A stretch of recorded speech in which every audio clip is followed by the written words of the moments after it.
I'm delighted to stand in front of you this afternoon. I hope my slides are up. My name is Brian Mushama. I'm a student at the University of Nairobi, taking my MSc in Environmental Governance at the Wangari Maathai Institute. I've also done some work with a consortium that's working on livestock insurance, conflict, and pastoralism in northern Kenya. So apologies, Dr. Mwangi. My title has since metamorphosized since I last submitted my abstract, and therefore you'll bear with me. Thank you. My title is Appraising Climate Adaptation amid long-standing conflict situations, particularly in the Ilemi Triangle. For those that are not seized about the Ilemi Triangle, it's at the top, left corner of our map, of the Kenyan map. It's a disputed area between South Sudan, Kenya, and Ethiopia, as I'll be discussing that. So Dr. Mwangi said that we move fast. Climate change has been termed as a threat multiplier, a macro driver of challenges such as peace and security, and a developmental challenge, especially to do with climate adaptation. And here we say that conflict and climate shocks, they breed a double-edged sword, double tragedy against climate resilience, livelihoods such as pastoralism, which is the main source of livelihood in the Ilemi Triangle. And we also say that climate shocks manifest, especially in this region of Ilemi, through droughts and floods, and hence causing food insecurity and pastoral resource scarcity, pasture and water. And conflict is manifesting itself in the form of resource competition, negative ethnicity, talk of politics, etc. And now the main issue of territoriality that is between these three nation states. And then I'll conclude by probably saying that the conflict situation portends poor adaptive capacity as a result of climate change. Next, please. The effects of climate shocks, as indicated by the IPCC, mainly manifest in four main phenomena. That's precipitation, temperature, sea level changes, and extreme events such as hurricanes, etc. And environmental degradation, especially that is caused by the events I have alluded to, also leads to resource scarcity. Now, the resource variability has caused distortions in migratory patterns for pastoralists. Hence, has been breeding hostilities and violence. And for the pastoralists, especially the Maasai, anything above 51 heads of livestock is a cause to migrate. Next, please. Trends. The work looked into the trends of intercommunal conflicts, where the conflictual encounters come from mobility or other relocation of persons, the competition for resources, and more especially the proliferation of small arms and light weapons, which now speaks to the issue of youth mobilization. In northern Kenya, we talk of the Morans. Then this also alludes to the fact that there's an arms race, and I dare say that literature says that the communities in the Ilemi Triangle are probably some of the first African communities to be armed with modern weapons especially by the British. And therefore, this has caused what we used to call cattle raiding to metamorphosize into banditry, commercial cattle rustling, and other retaliatory, hence causing retaliatory attacks and unconventional war practices, such as those against women and children, which were probably not heard of before in the African context. Then we have other ideas of expansionism. These are nationalistic ideas where people want to increase their spheres of influence. And then we have now conflict escalating into violence due to other issues, such as political interference. Next, please.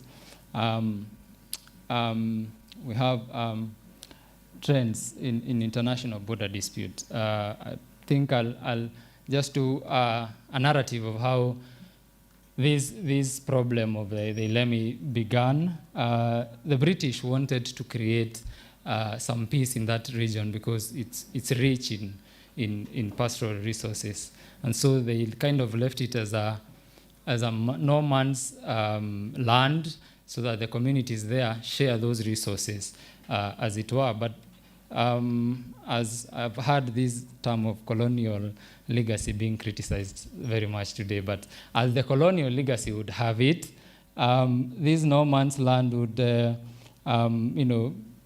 bring problems.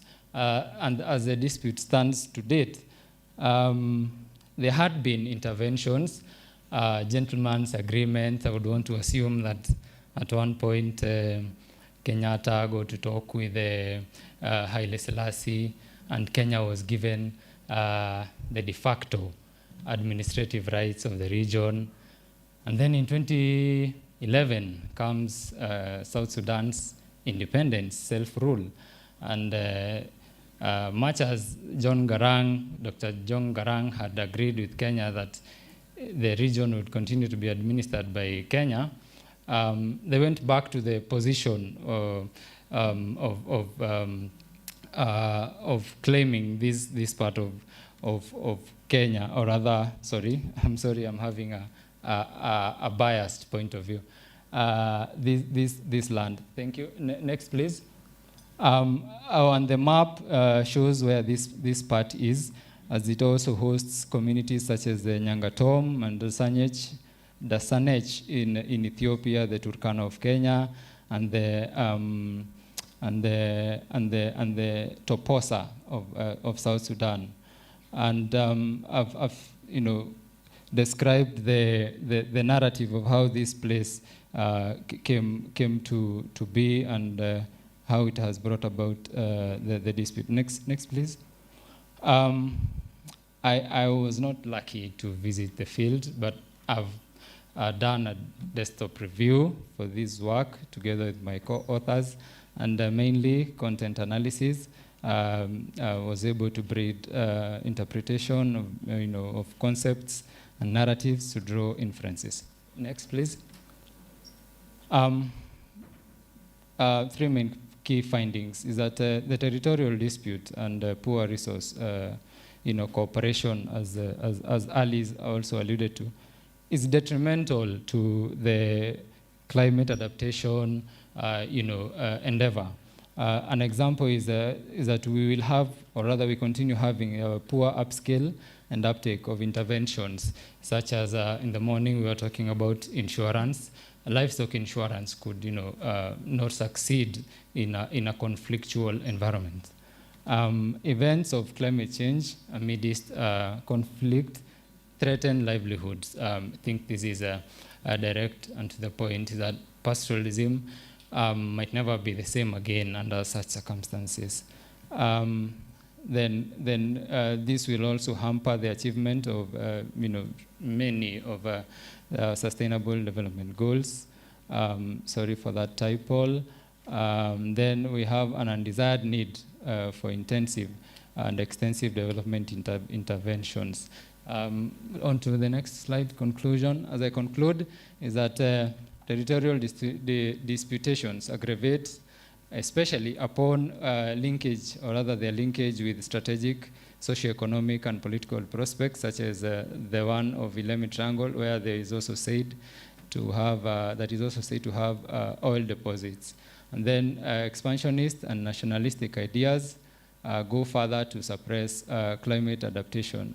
Case in point is the Russia-Ukraine war that negates the climate adaptation endeavor. If Russia and Ukraine war continues, the talk of climate action is being swept under the rug. Next, please. The work, or rather this paper recommends that we can bundle peace-building interventions with resource cooperation. It's not just enough to do peace-building campaigns at the grassroots, but we should also endeavor to restore traditional resource-sharing institutions. We could also use peace-building efforts to integrate and enhance climate adaptation capacity. We can trade, smart climate-smart strategies for resilience, and also a climate-sensitive settlement of these international disputes will be important, so that we can have a settlement of it. For example, we can abandon the idea of hydrocarbon exploration, say like oil, and focus more on climate action. Thank you very much for your indulgence. Asanteni. Thank you so much, Brian. I think as I am seated there, I'm telling myself that nature does not need us, but we need nature, don't we?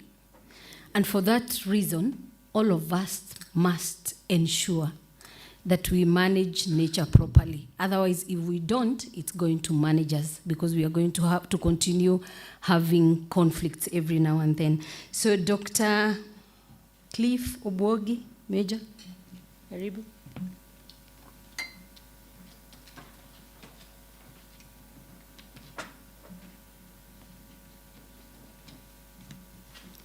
Check. Senior military officers around, the government officials in the conference, scholars, academicians, I recognize you. For the interest of time, I want to go straight to my presentation. Can you project the slides, please?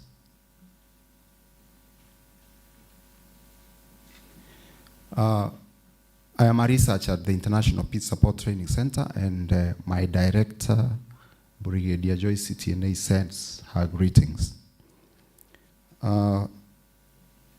We did this paper together with Colonel Muthusi Kimwele, but because of other commitments at the Defense Headquarters, he's attending to that, and that's why he didn't make it here.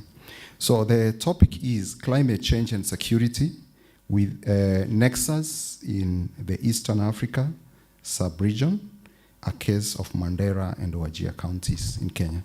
I had interests in these two counties because I have worked there as an officer commanding, and I fully understand the challenges that they go through. The introduction. It is common knowledge that conflict continues to increase, and the magnitude of the same continues to increase. We have seen vegetation cover receding. We have seen natural resources diminishing. And this has led to communities searching for pastures, water resources, and ultimately they are searching for security. There is competition for these natural resources, which has been heightened, and hence the conflict we see around. The next slide. Climate-induced effects have aggravated the existing drivers of conflict, and some of these conflicts drivers are poverty. We know our poverty index in this country. And as long as we dwell in this, conflict will be with us. There is inequality. The resources, as I've said, are scarce. And so it has occasioned competition for these scarce resources. There is a vicious cycle of violence and instability in the Eastern Africa sub-region. Whenever it rains in Mandera and Wajir counties, there is grass for the communities to graze, and conflict subsides. There is water for the communities. But once we have drought, you will find the communities fighting for the water pans, which are few, for the grazing pastures that are few, because it is common knowledge to every one of us. We see it on TV, how animals die in that region. So everyone is in competition to survive. Survival for the fittest. Next slide. So there is a model here that tries to conceptualize security impacts vis-a-vis environmental changes. Back to Eden, resources and population were in sync. But with increase in population, resources have diminished. And so there is an imbalance between the population and the resources that are existing due to excessive consumption and, of course, the environmental changes. And this has led to scarcity. And scarcity has given birth to competition for the few resources, and thus the conflict that we see. We are oscillating between competition and conflict in that model. Very soon, we shall go to the next, which is institutional breakdown. And once we see institutional breakdown, we will see violent conflict. What we see currently in Mandera, Wajir, and parts of Garissa counties is not yet to the magnitude of violent conflict. But as long as we continue to compete for the few resources available, this will lead to open conflict. Not you in Nairobi will be safe. They will come for you, for the resources you have, wherever you are. Now, next slide. In the 1990s, of course, climate modeling showed that greenhouse gas emissions must be reduced. You may say Kenya is not commercially producing, but there is a small way in which we contribute to climate change through the charcoal we do, deforestation, and many other activities that are spoiling the environment. We would require radical deviations to the usage of fossil fuels. And it is also noted that across the majority of the African region, temperatures have increased by 0.5% in the past half century. Myself, I've been in Mandera for 2 years, and Wajir. I've been in Somalia for 4 years. It is not a very good picture out there.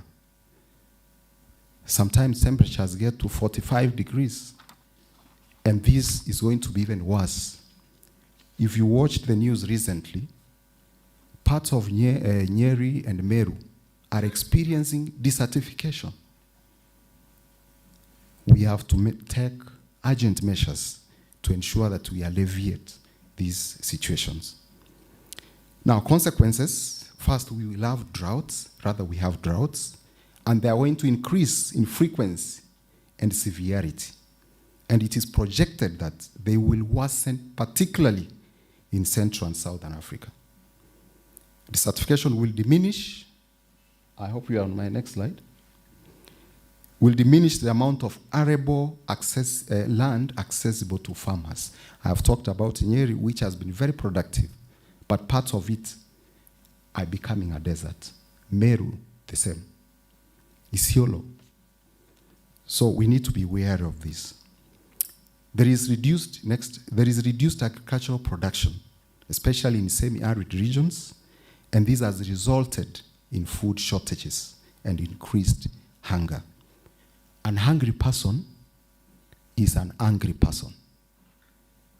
It will take whatever it takes for them to fill their stomachs. And that predisposes us to insecurity. We have vector-borne diseases. Sometimes it rains and floods in Mandera, Wajir. And so we have diseases like dengue fever. And they are going to spread even to Nairobi as long as this situation continues. We expect that more severe natural disasters that strain the resources of third world countries will happen. Next. That is a map of Africa showing the intensity of climate change. You can see the red parts, and you can see Kenya is not spared. It is a worrying trend that needs to be reversed. Next. Those are disasters out of climate change effects. Floods. Next. Of course, the Horn of Africa. Desertification. Next. The conflicts due to these effects of climate change. Communities are fighting for the meager resources. You can see how East Africa is affected. Next. Next, please. Population displacements due to these conflicts. Kenya is not spared. Somalia is even worse because of the conflicts that are raging around. We have IDPs. Next. People are migrating from the Horn of Africa, trying to look for better livelihoods. Those are routes they are using. Some of them are going to the Middle East, you know. Some of them are going to the south, South Africa, Mozambique, Zambia. And you can tell why we have conflict in the south currently, because of some of these migrations that have been occasioned by conflicts. Next. That is Somalia. I took those photos myself from the aircraft. You can see the desertification in Somalia. Desertification, the effects. Next. In northern Kenya, I have spoken a lot. When there is rain, communities are happy. They live together. But whenever we have droughts, those communities are fighting. You can see the temperatures, a very worrying trend. Next. Next. Next. That is Wajir and Mandera. I also took those photos personally. You can see the animals looking for food on the road, and they eventually die because there is no food. Next. The findings. Can I give you the findings? All right. Recommendations. It's recommended that the government of Kenya should launch resilient mechanisms to address the effects of climate change. Yes, there are those activities that have been launched, but we need to do more for us to lift these people from the level they are to a place where they can live peacefully. Another thing is they need a lot of water.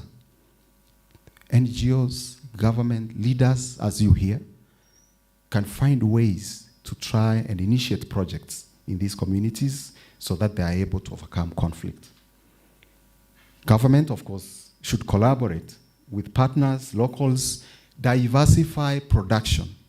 Mandera is a very, and Wajir, they are very potential counties in terms of production. They can do agriculture very well. The few parts that have water along the River Dawa from Ethiopia, they are doing very well. The sweetest melons in this country come from Mandera and Wajir. So if they are enabled, they will produce, they will be the bread basket of this country. Only that they need capacity in terms of water and other things. There is need to open up the region, of course. For those who've been to Mandera, there is no road at some point. You have to pass through the forest. you look for a road. There is no road at some point. So if we open up those places, they will bring a lot in terms of production, in terms of security. And by the way, I did my PhD research in Mandera. Every attack that has happened in Kenya has an origin in Mandera County, either through planning or through entry to Kenya.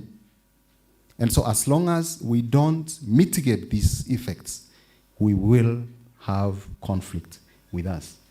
And finally, the government, of course, should increase its presence in Mandera. My first time in Mandera in 2014, I went to town to buy a newspaper. There was no newspaper. Newspapers come to Mandera twice a week. I looked for greens, vegetables.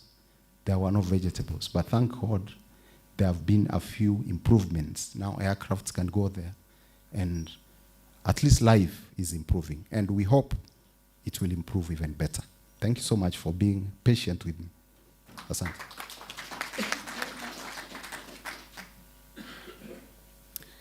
Thank you very, very much. We all agree that these presentations are very beautiful. And maybe the executive director, we will need 5 residential days to discuss all these issues. So maybe the 3rd annual conference should take a bit more days.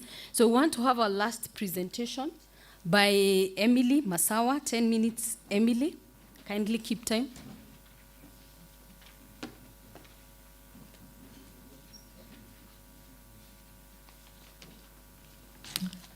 Good afternoon, and all protocols observed. That has been the favorite phrase. And please don't fall asleep. I'll ask our colleagues at the back. Okay, it's up there. So yes, I'm Emily Masawa. I now work with a private sector firm, Mott MacDonald. It's in the space for finding solutions.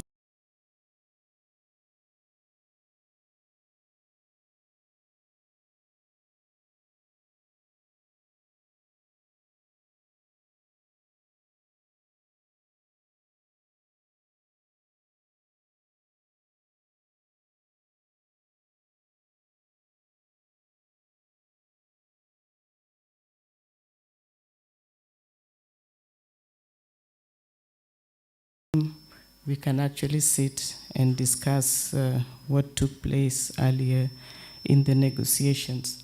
But one thing I want to say, because it came up earlier in the discussions yesterday on the preparation of the Kenyan delegation. And this is because for a long time, and even up to today, I'm part of the Kenya delegation. That's the delegation which has very committed and very knowledgeable experts on climate change. Many of us actually contributed to the mechanisms that are being used to implement the Climate Change Convention, including the Adaptation Fund that came out of the Kyoto Protocol.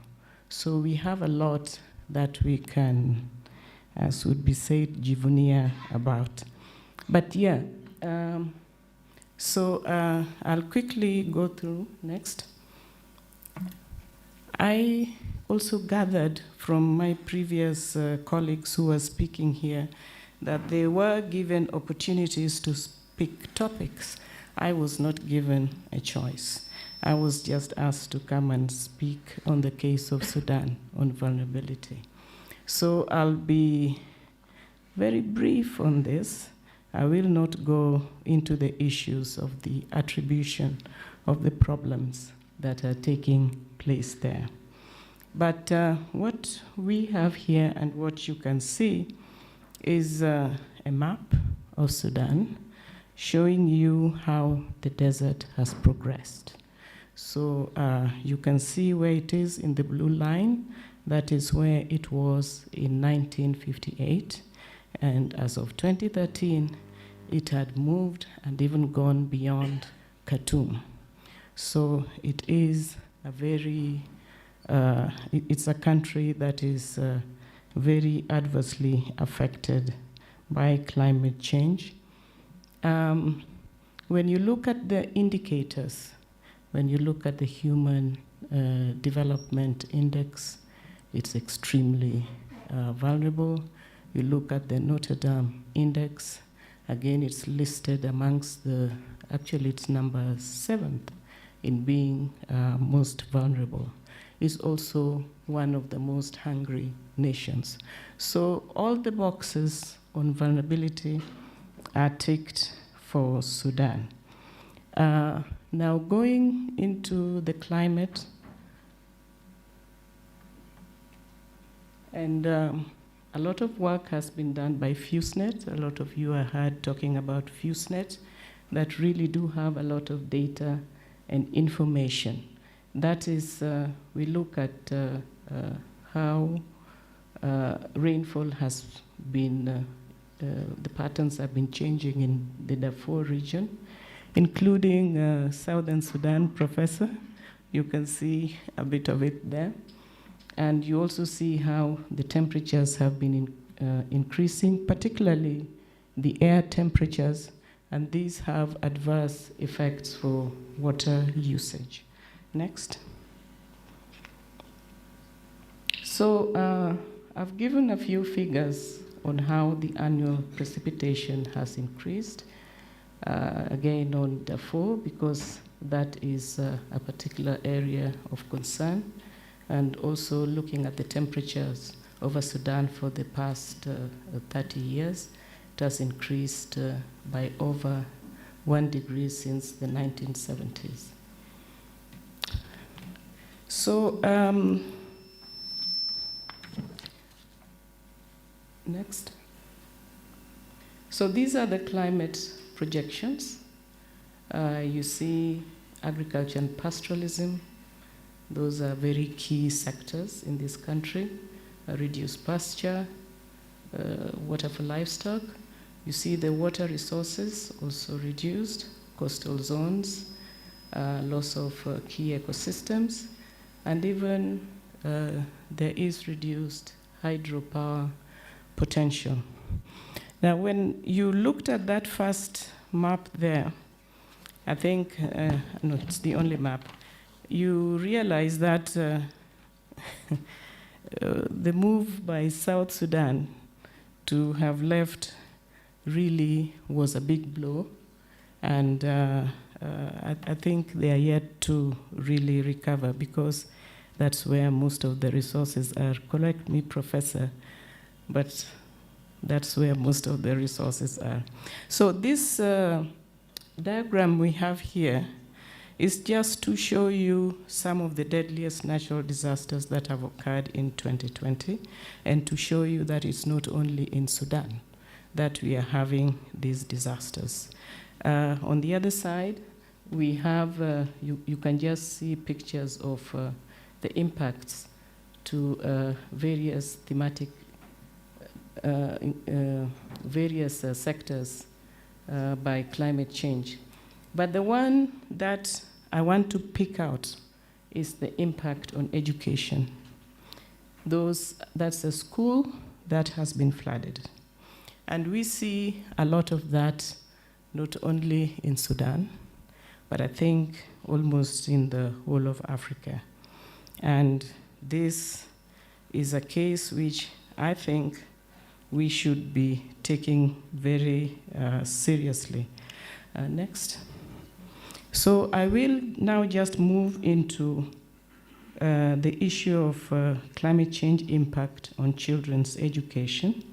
I won't go deeply into it because of the time constraints, but just to ask you to focus on the diagram with red.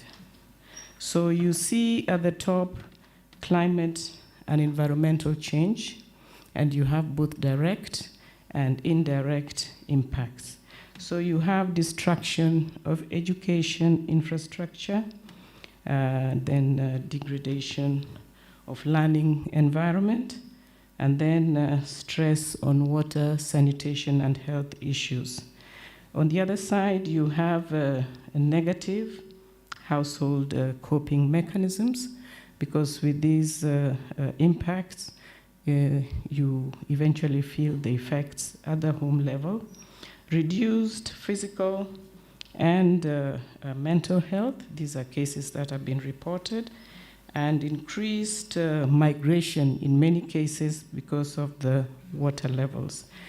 And when you look at all these impacts, they eventually come together to result in issues dealing with the gender inequality and inequality in general. Because what happens here is that when you have those floods, and I saw that in Kenya this year, some of the schools were inaccessible for a whole year. And when it's a whole year, imagine these children are growing. Where are they going? It took a while for certain measures to be taken, and by the time it was being taken, some of these schools had gone into certain circumstances that could not immediately allow them to continue with their education.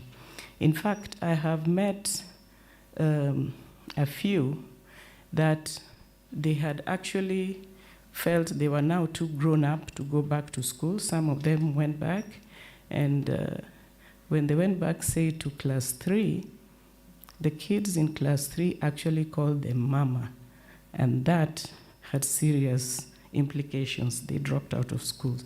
The boys had grown too big, and what you get here is a picture of young people that we are losing out of the education system, and of course they will fall under other vices and maybe even end up being recruited for Al-Shabaab, I don't know. But we also have conflict here, and then further advance in poverty. So I think the issue of climate and education has got to be taken much more seriously, at least in our countries. At the international level, it's taken very seriously. Under the Climate Change Convention, it's actually covered. And when work is being done out there, it's like there's so much happening. But I don't see that here. And we are not talking curriculum. We are talking how we bring in the younger population into the whole climate change system. We are talking of when you travel, just look out of the bus window, the car window, check the schools. Very many don't even harvest rainwater. Many, even when they had gutters, the gutters are hanging, they are no longer harvesting the water. And when you look at the schools, they are really in a state where the next deluge will actually wipe that school, and again, you'll have that circle of losing children out of the education system. So my recommendation here is that we need to focus a little bit more, look at the infrastructure particularly, and the sort of area how we can actually engage schools in learning and dealing with climate change, possibly outside the classroom during the extracurricular time. So thank you very much.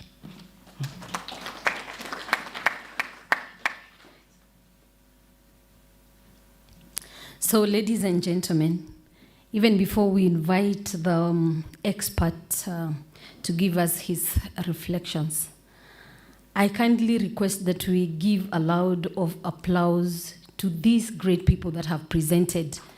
We will think about whether we are going to take back the clap after we have been given the reflections, but we all appreciate the fact that they have used time properly and they have done good research. We all understand that armed conflicts in the African continent have increased and they will continue to increase if we do not deal with the issues of governing the environment. Without much ado, I want to invite our expert, Inspector General Retired Joseph Boynet, to give his reflections for 10 minutes. Thank you.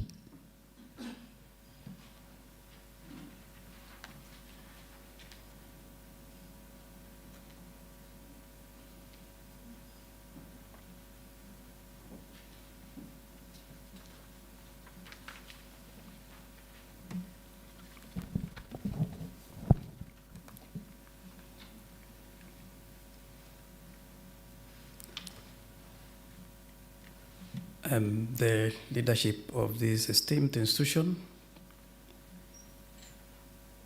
and I want to recognize the Executive Director, Brigadier Dr. Kabage, the distinguished academics in the room this afternoon. I think if I look around, I may not know all their names, so allow me not to mention anybody, but just to say this distinguished academics, including renowned professors who have done great things for this country.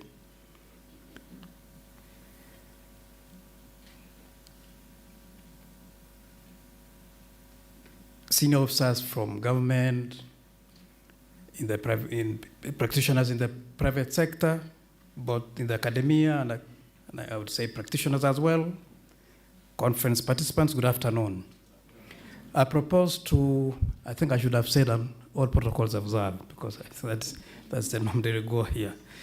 Anyhow, I propose to spend as short a time as possible, and I will take a practitioner's perspective in my reflections, having operated in this space as a practitioner. I know I might make one or two of the presenters here who know me in another life by trying to move away from the academy, and I'm sure they will not be very happy. But bear with me, I'm here as a practitioner.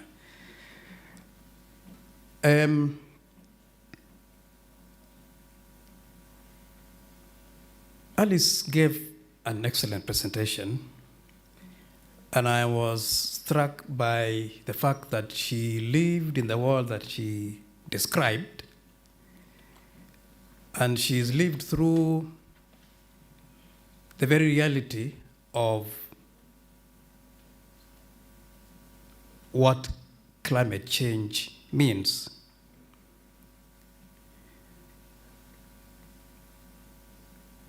And she took us through what climate change induced conflicts amongst the Turkana and the Pokot and the Samburu actually mean in reality.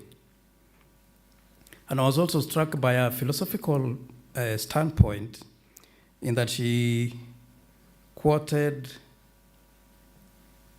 Michael Sandels, who argues that governments should promote the welfare of their citizens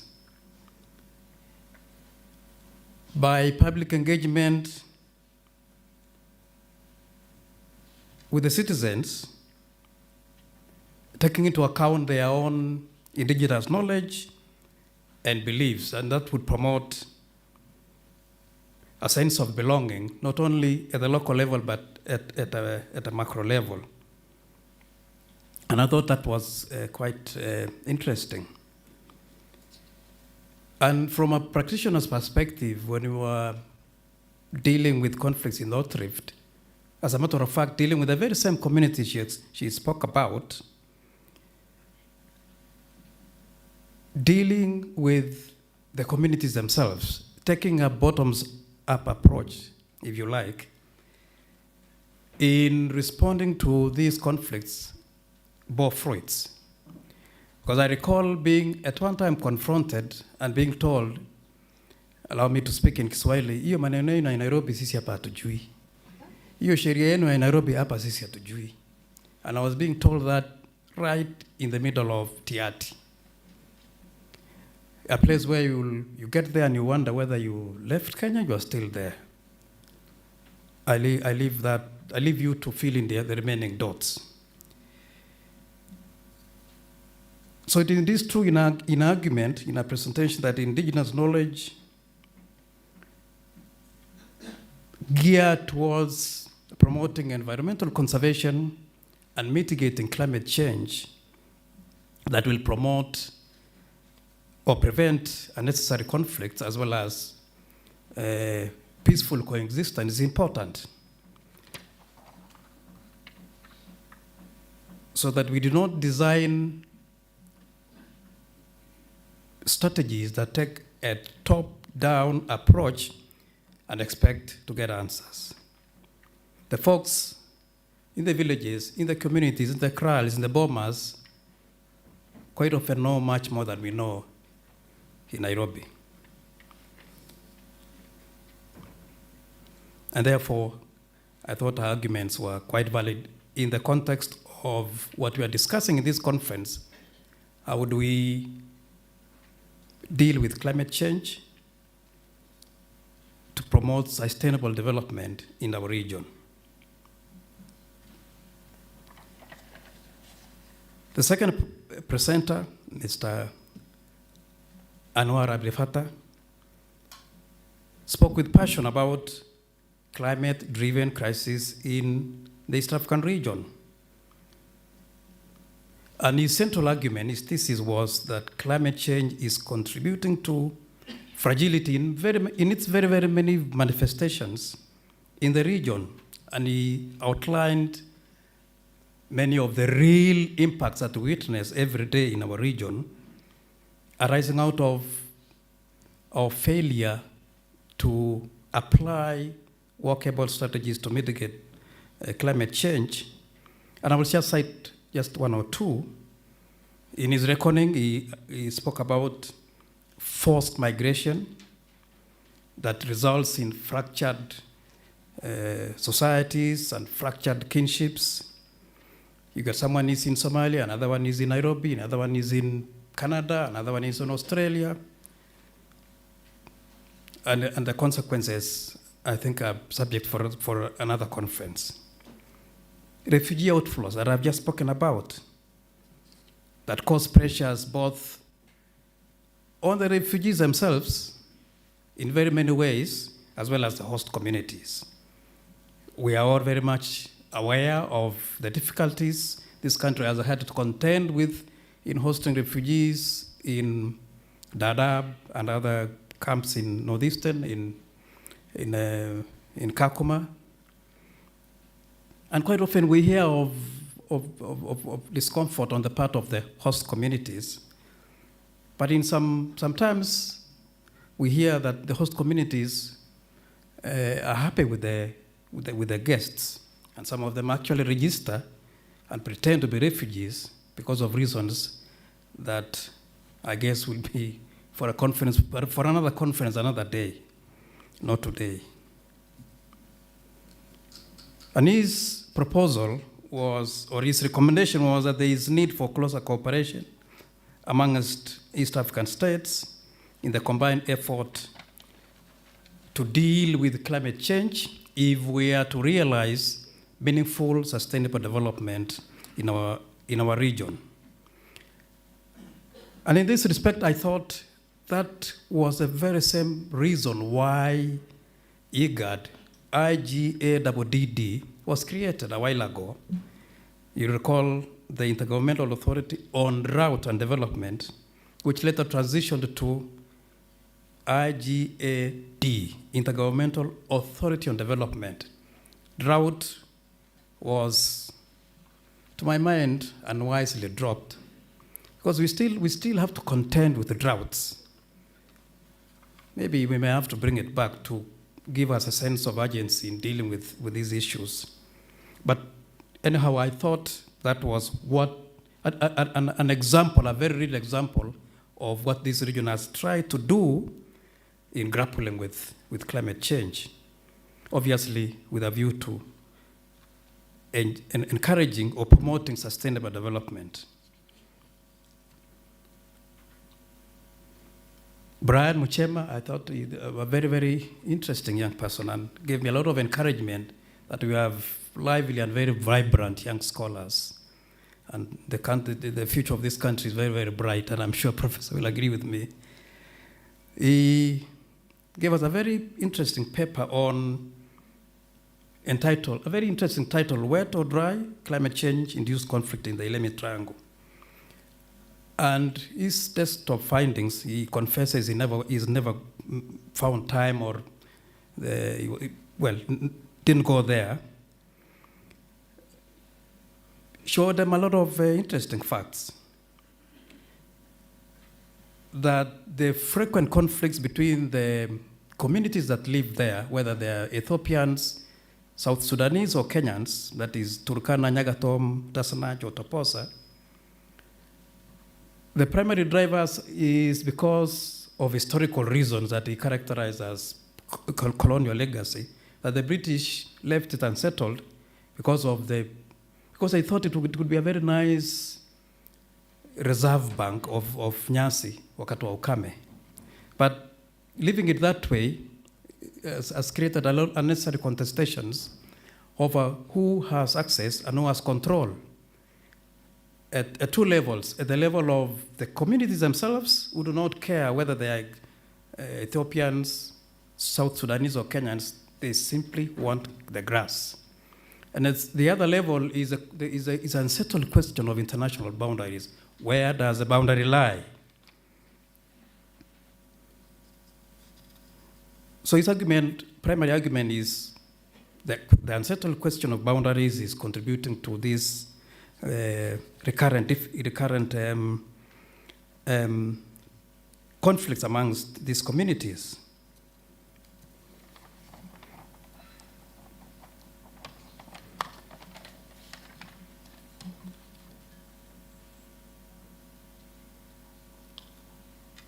Amongst many other recommendations that he made is obviously the need to fix that unsettled matter of the boundaries and finding ways of promoting peaceful coexistence amongst these communities, because in his findings, peace is usually a most welcome consequence when communities are encouraged to share the finite and the little resources that they have to live with. And permit me, distinguished ladies and gentlemen, to give you a real life example and an example that I witnessed myself when we were trying to deal with issues in Keyo Valley. Because at some point we thought if we could encourage the Pokot and the Marakwet to share Keyo River and the Nyasi wakati wa ukame, we might find some peace, and it actually worked. It actually worked. So from a very practical, although small and perhaps insignificant perspective, his argument actually works. The most important proposal that he made that I need to underscore is the absolute necessity of promoting climate change mitigation and adaptation strategies that will in the long term, contribute to sustainable development in our region. The other paper came from Dr. Major Cliff Omwogi and Kano Mutusi, an excellent paper, spoke with a lot of passion about the two counties in northeastern Kenya, Mandera and Wajir, and he gave us real live examples of the consequences of climate change, as well as the drivers of conflict that aggravate already existing embers of conflict as manifested in resource competition for the very finite resources, poverty, and inequality. That is really very, very, very vicious, as you saw in the pictures. But I thought there was a statement that he made that I'm not sure whether it is really valid, that this vicious cycle, these vicious cycles promote instability in East Africa. I thought that was a little bit too sweeping because you should have reduced it to specifics. So that's about Kerio Valley, Mandera, Wajir. But if you say Eastern Africa, I think we are too coarse here. We are not witnessing any turbulence at the moment here. I thought it was a bit too sweeping. That's just a minute detail. But overall, the paper was excellent.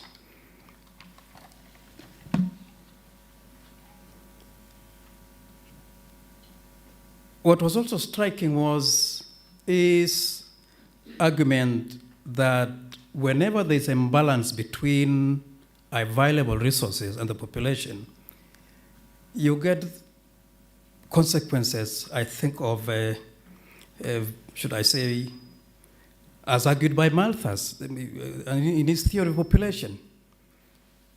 Less resources, rising population, and then there's imbalance, trouble. And he's validated it himself. There's trouble.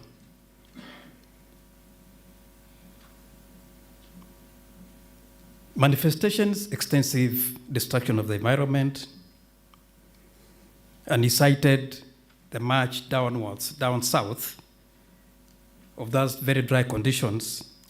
He cited Nyeri, Meru, and Isiolo that a while ago did not witness those kind of serious ravages of droughts. That he correctly observes are likely to stoke societal tensions that eventually manifest in more serious conflicts. So we need action, and that action must come first. He gave us very graphic maps of not only our region, but the whole of Africa, which he painted red. And I think, to my mind, that signifies the urgency of the intervention that we need to make.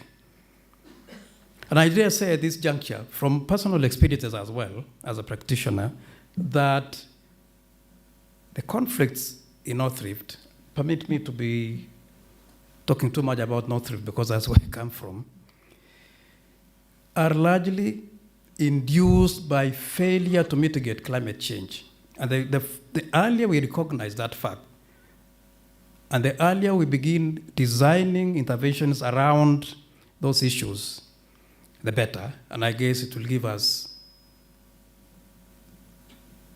good outcomes, and it will help us realize sustainable development in our region.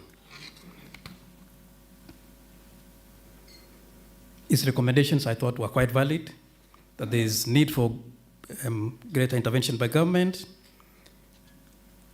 and especially in view of the fact that there is enormous potential for agricultural productivity in Mandera, Wajir, and I would say even Garissa, as well as other what we consider to be marginal counties in our region.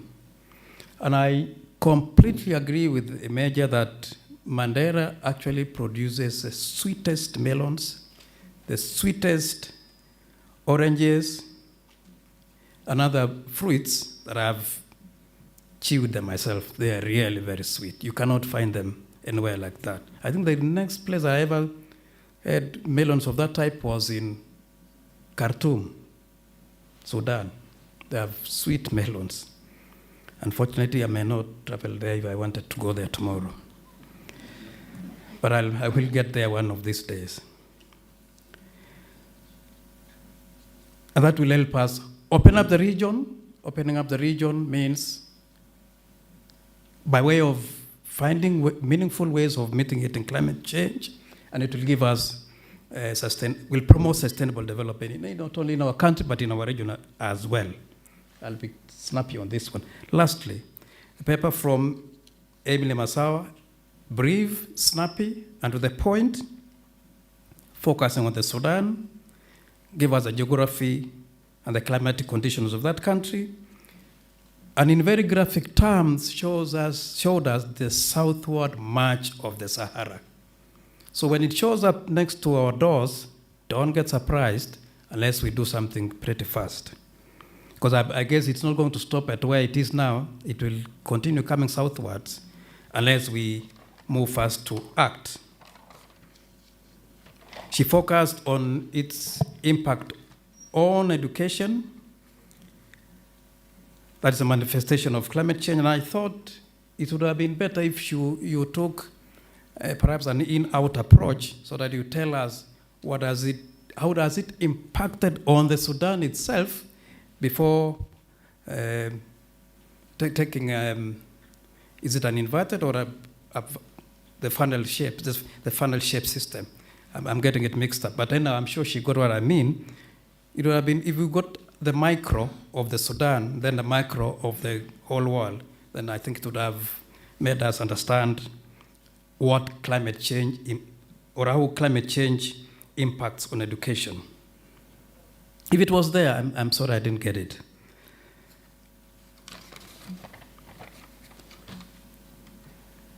The recommendations I thought were brilliant, taking a school-based approach in sensitizing folks about climate change and investing more in education towards in this direction.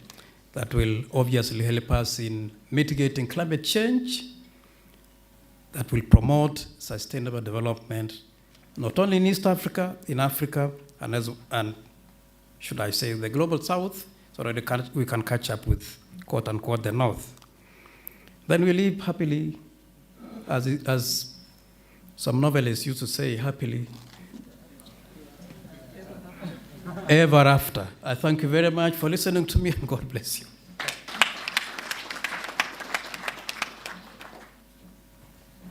Thank you so very much.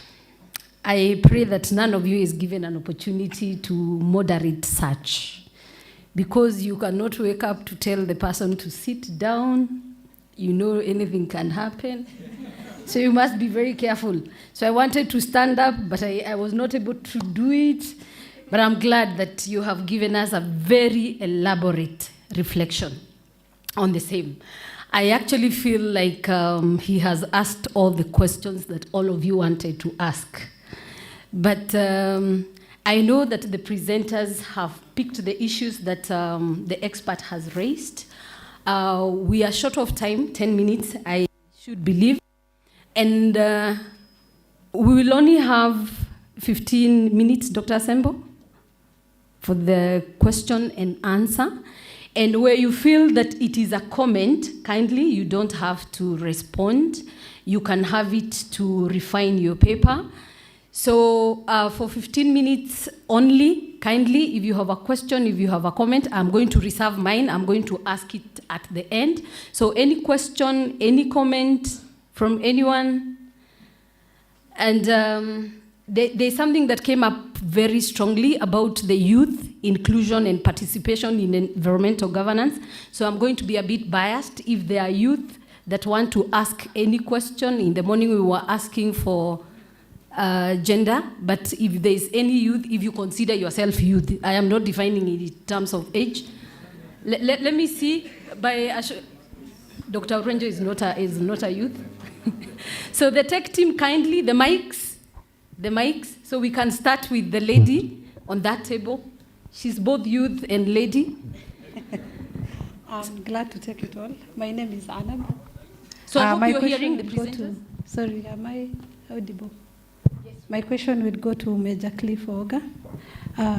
How can we unleash the value of science, technology, and innovation to spark community critical awareness on emerging global boiling? The value of science. Thank you. Thank you. Any other youth in the room? The guy at the end, the tech team.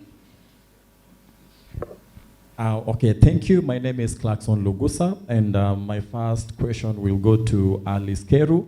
Alice, thank you for giving us, that historical perspective to conflict. But you must bear in mind that there's also historical perspective to natural resource management. And your third recommendation emphasized the need for social cooperation between communities. That is fine. But how can that be actualized or realized? Let me give you the example of Isiolo. It's very much cosmopolitan. We have the Borana, Samburu, Turkana, among other communities. And their traditional mechanism of managing natural resources, that is the data, has been effective over time, even though right now it's been weakened to some extent. And there have been attempts to formalize this at the county assembly, and it was greatly contested due to the word of the word data, simply because it's a Borana word, and yet the county is cosmopolitan. So how do you address this when these communities, the Borana reserve their grass, for use in times of need, whereas the others are not, as shrewd? That is between the county. And you find that the Borana also have, these arrangements with other communities outsiders would speak or would say. For example, the Samburu. Now they extend, a hand to them during times of need, where they allow them, to graze certain areas. And then when, for example, this Samburu come to Isiolo on the Borana land, now they extend or they overstay, and that leads to conflict. Now, how can you enhance now that social cooperation? Practicality. To Dr. Anwar. Kindly keep it short. Yes, on your recommendation, now how can it be actually, actualized? For example, right now we have efforts by ICPALD, IGAD, who have put in place the protocol on transhumans. And this, will enable the member states of IGAD to share resources amongst the communities of these member states. So what other practical, solution can you offer rather than just, having this blanket recommendation? The last one is to Muchema. On your second recommendation, we already have in various initiatives going on. For example, for the production that Boynet just mentioned, for example, in West Pokot, and this has been proved, actually to reduce cases on conflict. So what other practical, intervention can you recommend rather than just having also a blanket statement or recommendation? Thank you. Thank you very much. That's quite a seminar, eh? So kindly keep it short. The question on actionability of the recommendations that you have given. The guy.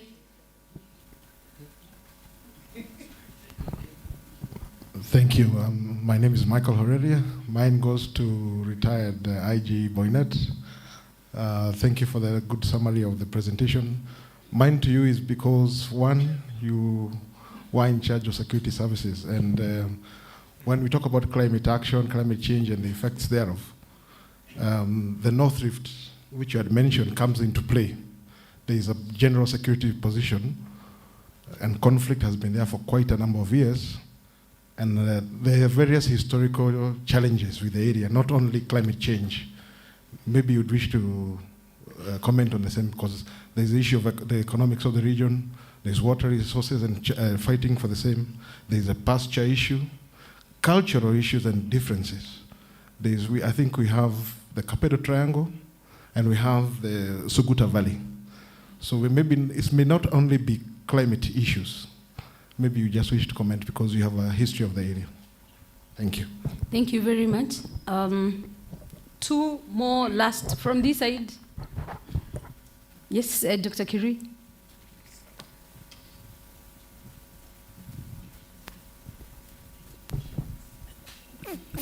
Thank you very much. I'll go straight to the question. When Ambassador Dr. Juma was here yesterday, I found it very intriguing when she mentioned about the Sahel, especially Mali, Burkina Faso, Guinea, and those countries where we've had military takeovers for the past few years as a product of climate change.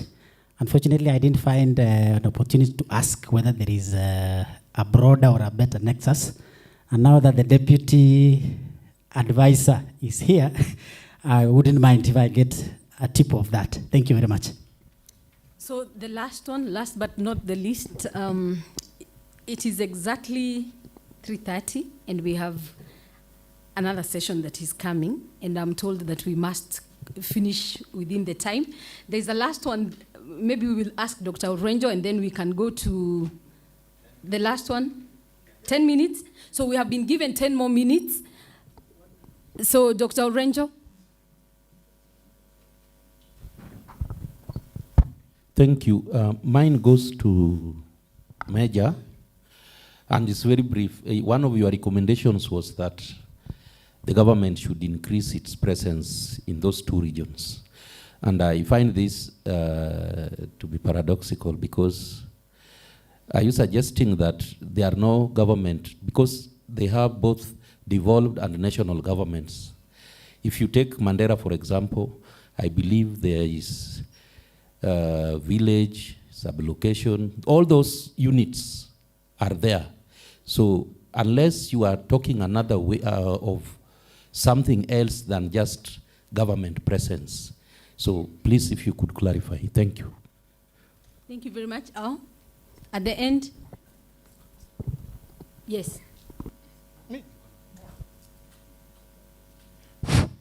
Good afternoon. Yes, sir. Thank you very much. My name is Kanol Nur, retired Chairman Kenya Fisheries Service. Is a comment, brief comment, about Major Dr. Cliff Oganga's presentation. I thank you very much for bringing the plight of the Northerners, real life issue, to the attention of the participants of this conference, who are composed of academicians, policymakers, and strategists who are not probably aware of what was happening there. This is as a result of marginalization of the colonial power and subsequent administration until we were caught up by climate change in the mix-up. Until we were saved by the birth of the devolution, we thank God and Kenyans, people, for the new constitution 2010.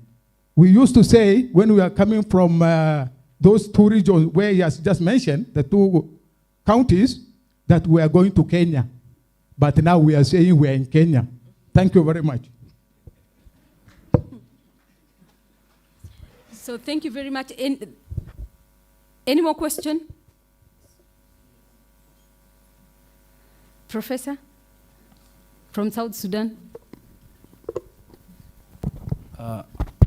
Thank you, Madam Chair. I'm not going to waste time, but I would like actually to support the finding of Madam Emily Masawa on the issue of climate change impact of education, where it stress actually the issue of learning environment, the stress associated to it. And from my experience, I'm sitting actually in a National Admission Committee of the Ministry of Higher Education of South Sudan. And what happened in the last 3 years, we had number of problem facing admitted students from the affected areas. You know that the flooding has affected more than 5 states.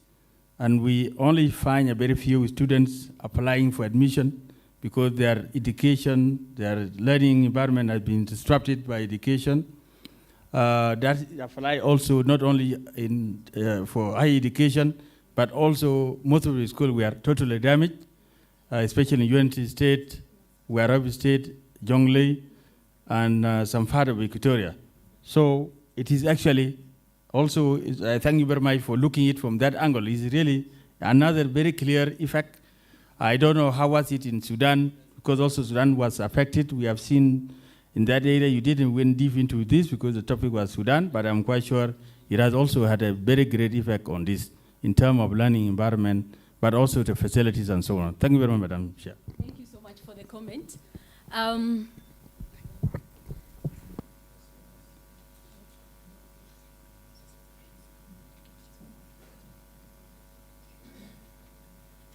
So there's somebody, the tech team, somebody wants to comment, to give their question online, kindly. Could we hear the question?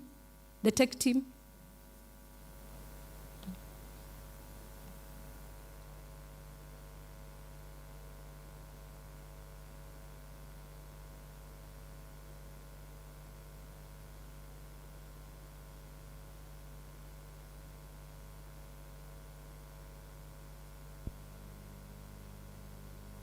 Can you hear me? Yes, we can hear. Can you hear me? Yes, we can hear. Hello, can you hear me? I'm calling from Busia. Yes, please go ahead. Yeah, my name is Major Retired Titus Wabire. I represent Busia Beyond Crime as an organization. Mine is a suggestion, a solution from the community perspective. There was I think this was Professor Jacinta who mentioned about gender, who talked about gender, and she talked about the rural community. I want to give you a picture of what we've done in Busia using the community. You know, in most cases, we talk about the community from the elites of the society. When you come to Busia, you'll pick on those who are the elites, and it ends up to be the community. But this is what we are doing. We on addressing climate change impact. We've decided to go down to the last person of the community by using community policing, where the community and the police work together to address issues of the community. Now we are using Nyumba Kumi. We cluster homesteads in 10 households, and then they pick one of their representatives who will now be at the committee. Hello, do you hear me? Yeah, and then they pick one of their representatives. Now, these representatives are the ones that we are training on issues of climate change. And we have also formed a team, a football team. We are using community policing and football. We realize that the youth might not just be down at the community. So we formed a football team both for girls and boys. These are the ambassadors that we are using.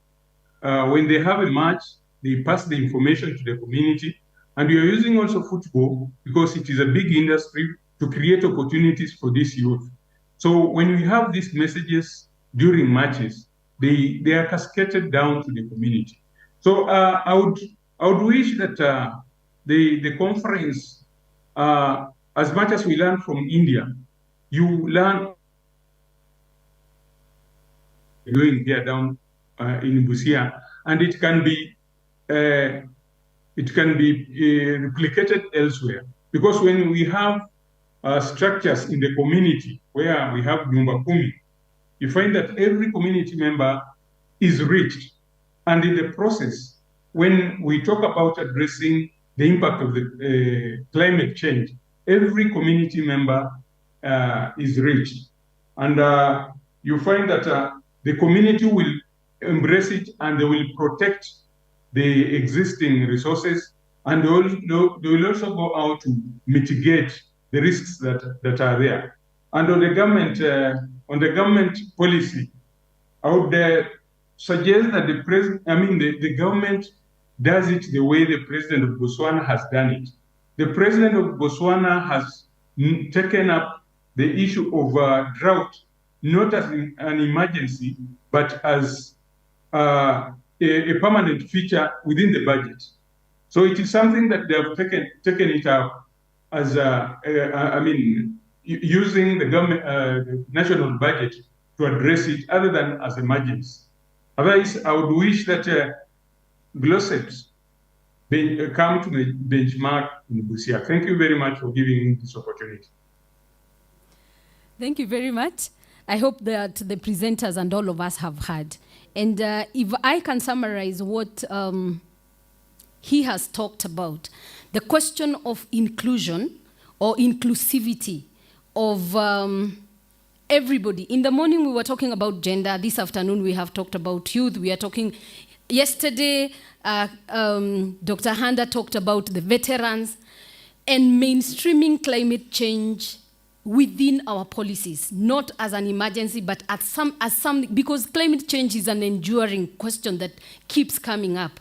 So as I give the presenters an opportunity to respond to the issues or to comment on the issues, Mine goes back to the question of governance and political will by the political class in terms of governing the environment, bearing in mind that all regimes have their own priorities. What is your comment on the question of governing resources to ensure that all the regions in Kenya or all the regions in Africa have resources that are distributed equitably and in terms of equality to everybody? What is your comment on the question of governing of the resources? So I'll give each one of you 1 minute. You don't have to respond. If yours was a comment, you can have it to improve your paper for publication or whatever it's going to be. So karibuni, I'm going to begin from here. And the last one is our expert, so that as we clap for them, the presenters, we are going to have one very big one for the retired IG. Karibuni, the presenters, 1 minute each.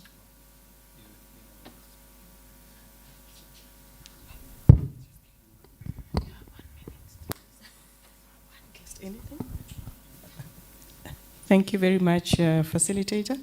I didn't have any question really directed to me, and I take it I was very clear.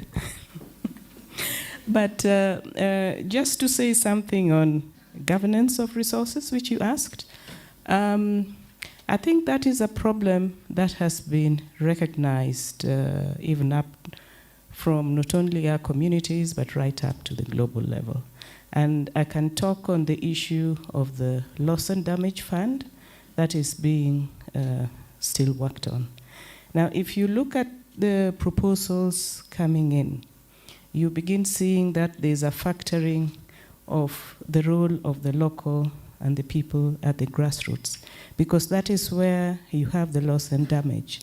So that is where action will start, and that is where most of these funds are going to sit. So I think this issue is being considered and taken very much abroad. But then, of course, we have our counties that already, I believe, are having some pots for funding climate. So work is ongoing. Thank you. I think I had 2 questions or maybe comments I can say. And one was about the enhancement of social cooperation in a cosmopolitan area or town. This takes me back to the emphasis on common good and importance of deliberative democracy, which I think can work in such an aspect, but I'll also do more research on it. We can discuss it before leaving at our own pleasure. And also the issue of historical availability of natural resources within the area. I've heard of a place where comes the sweetest watermelon, and it's within still the arid areas. It reminds me of a project that we are doing somewhere. It's a small one. 2 ladies were taken from a village in Samburu County to a bio-intensive agricultural place in Kahaga in Meru. And after some trainings, they went back to the community and trained other women. After some time, we set up a screen house at the school where they are farming vegetables mainly to feed the students. And the community learned from that, and there's a borehole. The area is very dry. Sometimes they say they experience rainfall once a year. Like it can rain in other parts of the county, but they don't get it. But with water, they still do farming, and it's coming up well. So I think that's not a big issue as long as we can have measures to solve it out. Thank you. Thank you very much for your comments, IG Boynet and my fellow participants. To the question from the gentleman on the far left about how practical, we can bundle peace building, with climate sensitive measures. Number one, that peace building can be bundled with conflict numbing interventions. For instance, I gave an example of how you can encourage the community to do livestock diversification, rather livelihood diversification, and also encourage them to do some change in herd composition, incorporate in their herds livestock that are probably more drought resistant, and we can also even develop breeds that are both exotic in terms of their productivity as well as drought resistance. And also something that I've also been involved in is livestock insurance, and especially index-based livestock insurance, where you don't have agents visiting, say, pastoralists. You can use satellite imagery to assess the vegetation condition, so that you are able to tell whether they are ripe for indemnity or not. All right? Yeah, I think, let me stop from there. Thank you very much. Thank you.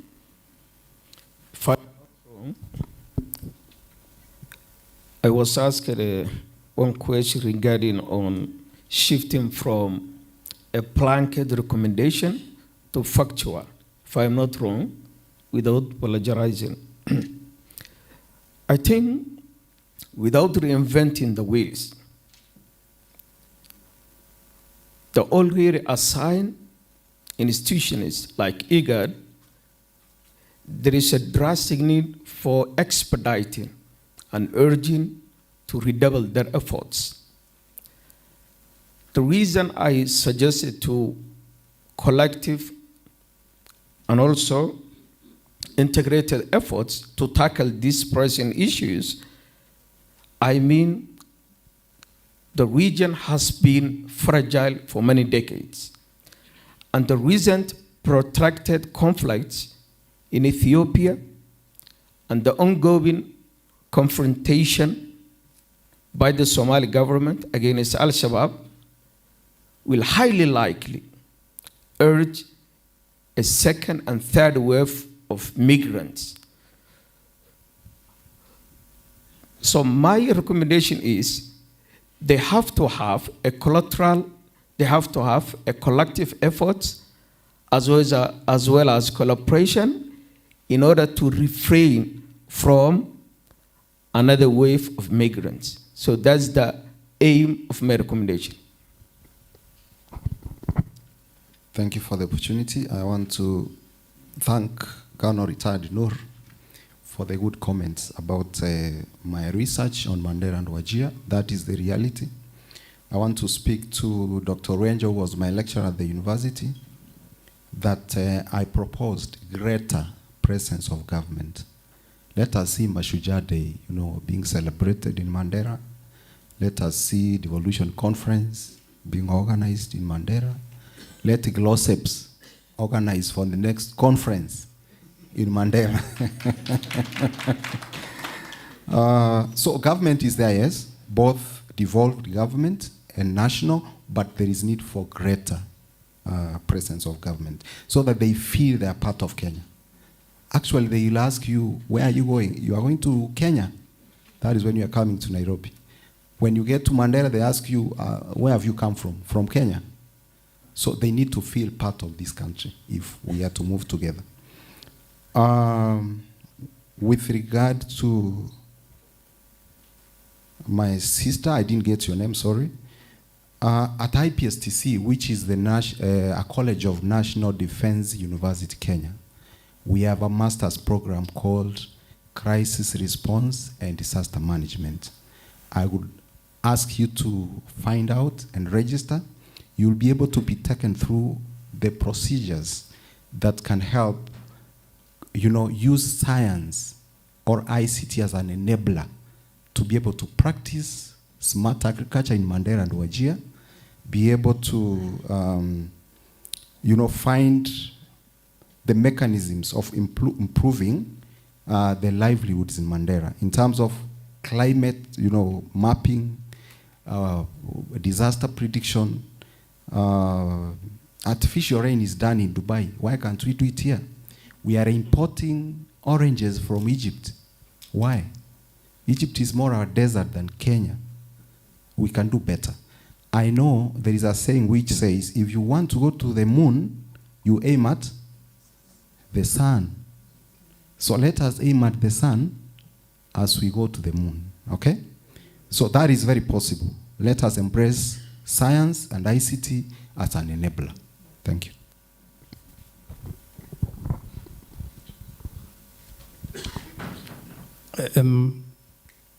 Thank you very much, Dr. Kirui, for that question, which I will attempt to answer on behalf of my boss. And your question was specifically on the nexus between climate change and the series of coups in the Sahelian countries.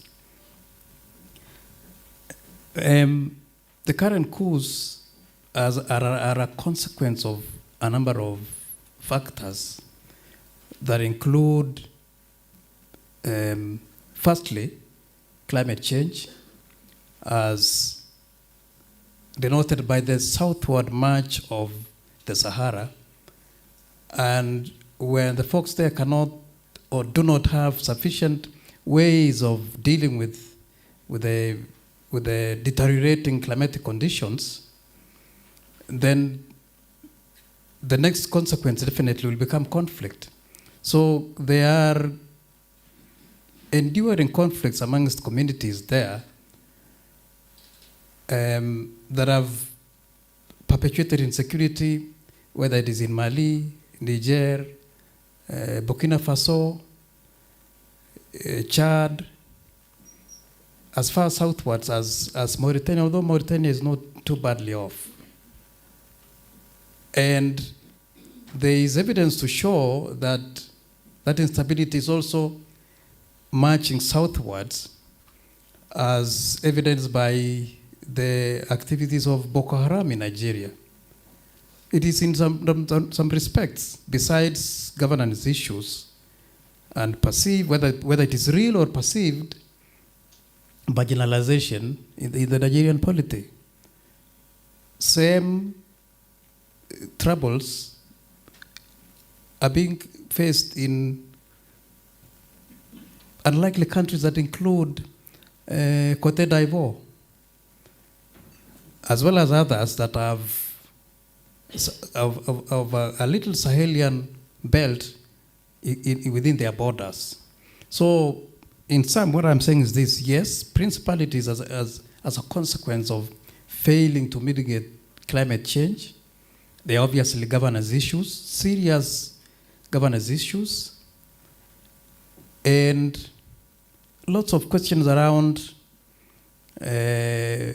although I may not be qualified to make any judgments on that, on what I'm just about to say, questions about neocolonialism on the part of certain powers. That is a debate for another day. And that's why you've seen fellows demonstrating, waving their own national flags and the flags of certain other powers, not the exile powers that were predominant in that region for a very long time. Then there is also the question of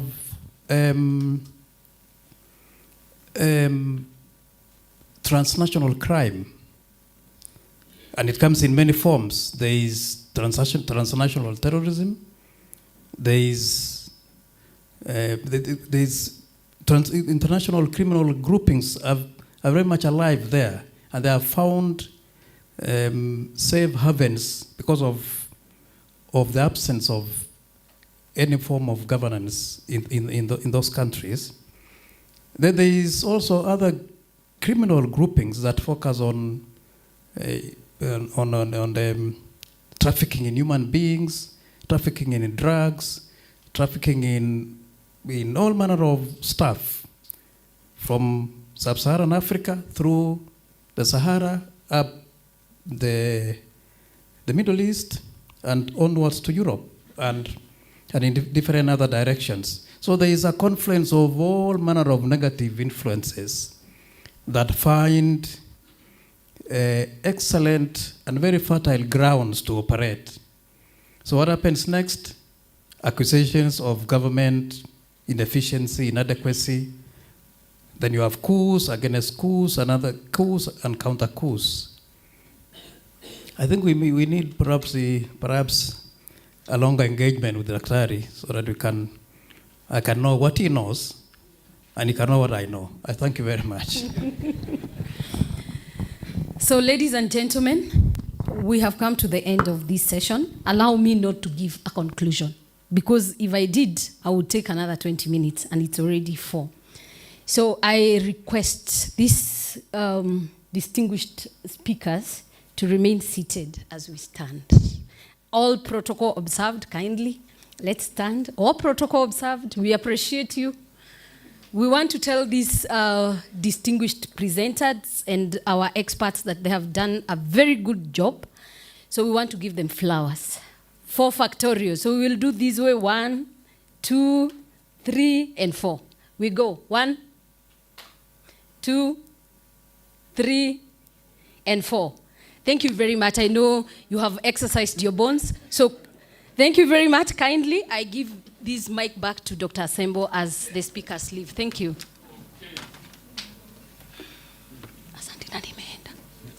Okay. Thank you very much, ladies and gentlemen.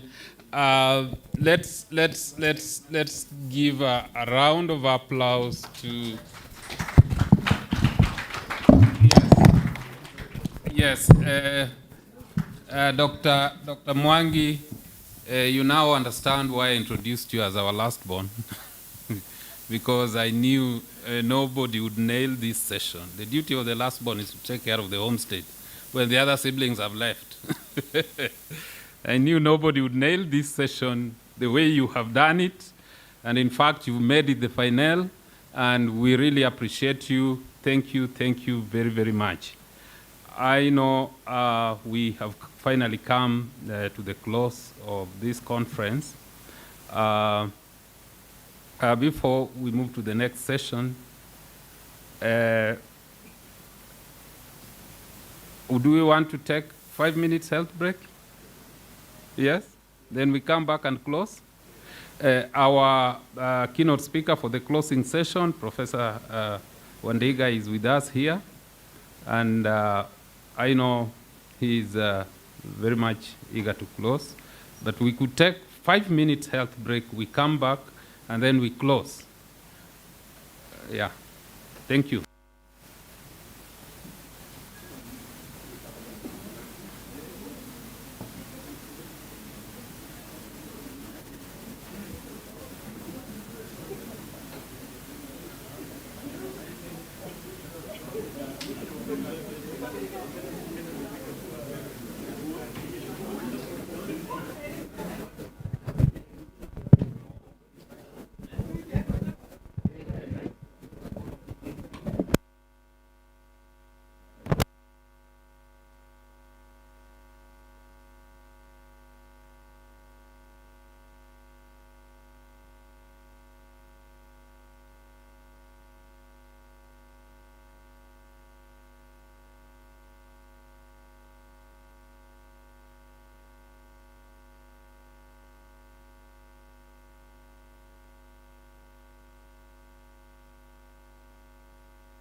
Ladies and gentlemen, please, let's get in with our teas. We just carry our teas inside. We can enjoy our tea as we close the session.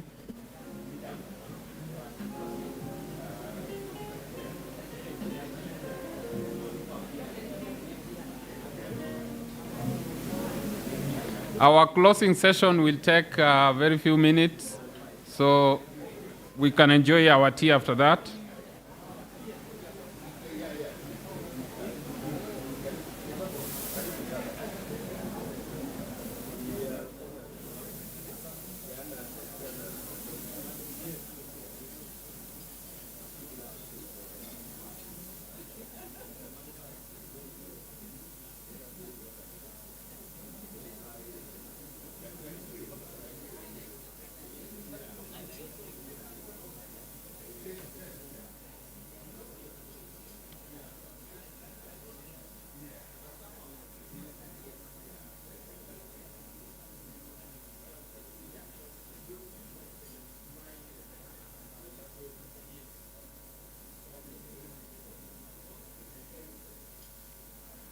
Ladies and gentlemen. Okay.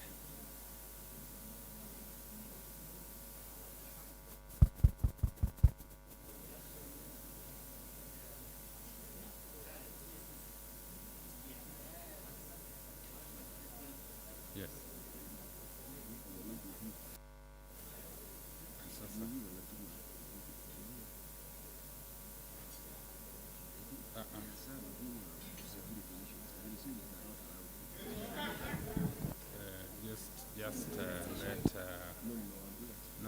Let me assign. I need to handle that. They wait for us until we finish the conference, because if they cannot be allowed here, then we can also not allow them here, which means they don't have identification. Yeah. Yes.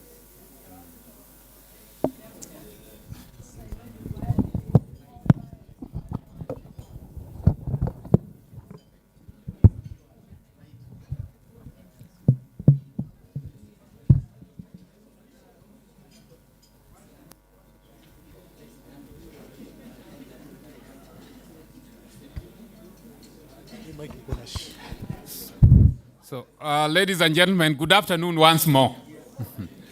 We have come to the end of our conference, our two-day conference, and we intend to close.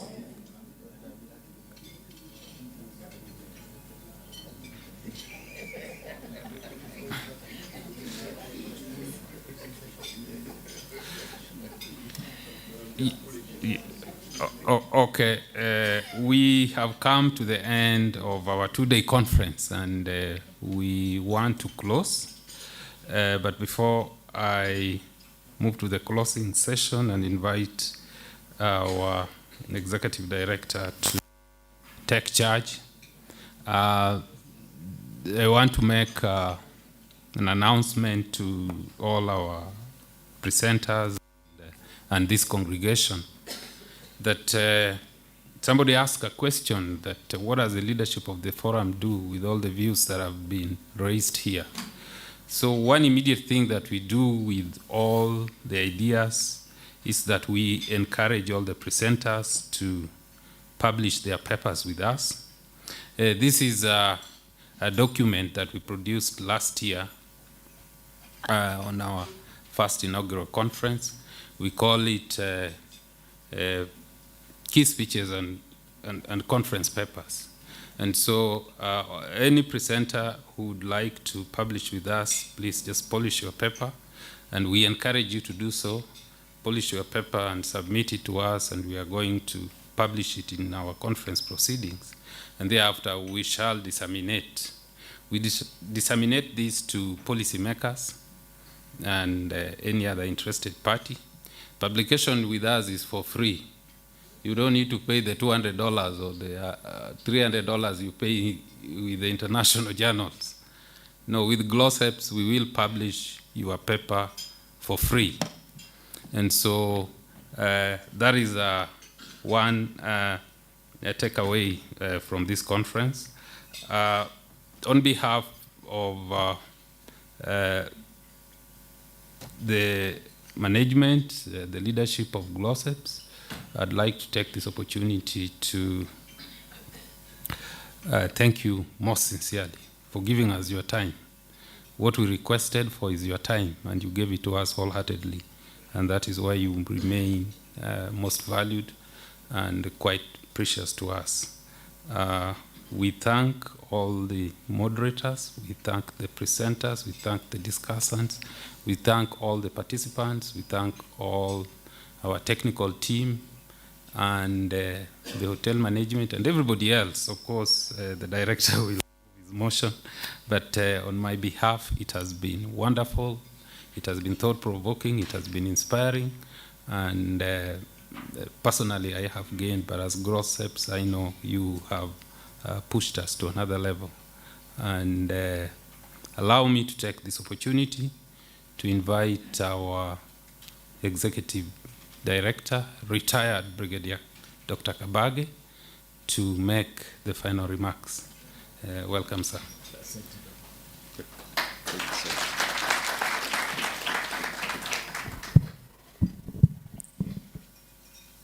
Our chief guest this afternoon, Professor Chem Oyo Wadiga, our board member, Mr. Hassan,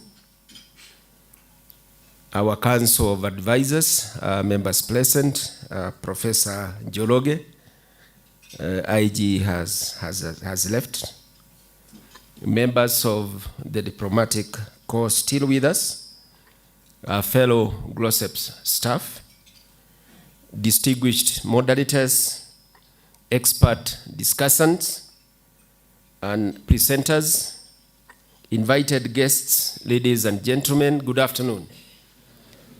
Good afternoon once again.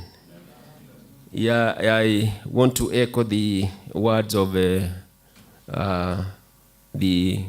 Associate Director, Dr. Sembo. We really appreciate you have given us your time, you have given us your thoughts, and we really don't take it for granted. It has been 2 days of thought-provoking recommendations that we really have an obligation to push to the next level. And so as we draw the curtain on this remarkable 2-day conference, I am profoundly honored to share my reflections on the wealth of knowledge, experiences, insights, and innovative strategies, the connections we have forged, and the commitments we collectively demonstrated underscores the importance of addressing climate change for sustainable development of Eastern Africa. Our deliberations on the geopolitical nuances of climate change, its intricate linkages to transnational organized crimes, peace-building endeavors, and armed conflicts have illuminated the multifaceted challenges our region confronts on a daily basis. Through these discussions that we have had the last 2 days, we have unearthed opportunities to amplify collaboration and harness collective intelligence in crafting robust solutions to make our future even greener. The practical reflections on climate change mitigation and adaptations have not only enriched our understanding, but also charted a path forward toward actionable solutions that can be implemented on the ground. Our exploration of sustainable development's intersection with climate change, coupled with the pivotal role of technology and research in this endeavor, has reinforced the importance of adopting a holistic approach in addressing these intertwined concerns. I therefore stand here today, proud and very encouraged by the cooperation and partnership that has been palpable throughout the 2 days conference. The commitment demonstrated by our esteemed experts, our scholars, our practitioners, in proposing practical interventions to address climate change threats to our communities and the environment speaks volumes to our shared vision of making the future even greener for generations to come. A lot of those details will be covered in the communique that will be delivered to you in a short while. And therefore, allow me to extend my sincere gratitude to all our presenters, our moderators, discussants, and participants who have contributed to the vibrant discourse that we have witnessed in the last 2 days. Your insights, experiences, and perspectives have elevated this gathering to an arena of knowledge exchange that will undoubtedly impact our region's security and sustainability. And so as we come to the end of this conference, let us continue to advocate for strategies that will shape the future of climate change action plans for sustainable development in Eastern Africa. Together, we can make a difference. And yesterday we were told that we need to act now and we need to act together. I want to quote Professor Ogara, who this morning said that climate change is a moving target. And so we need to remain focused on the trajectory.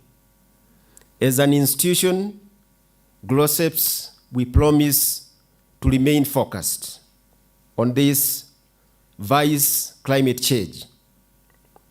We will escalate the recommendations that you have given us to the next levels for implementation. GLOSEPS is about research, is about policy influence, is about strategy formulation. So we will follow up and we will follow through the recommendations that you have given us during those 2 days conference. With those few remarks, allow me to invite Ambassador Maina to take us through the communique from this conference. Ambassador Maina.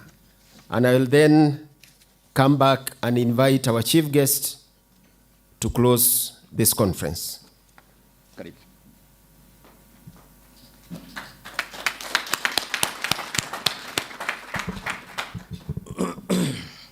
Thank you very much, Executive Director. My task is rather simple, to deliver the communique of the 2-day conference.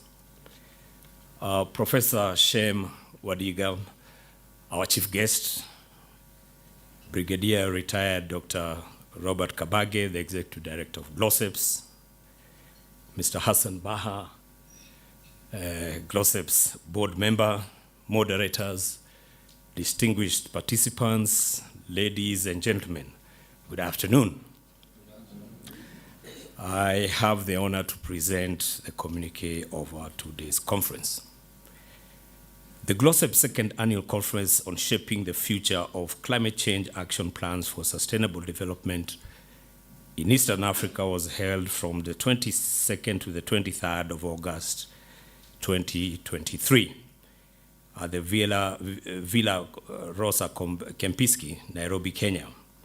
The conference attracted participants from Eastern African region, namely Kenya, Uganda, Tanzania, South Sudan, and Somalia.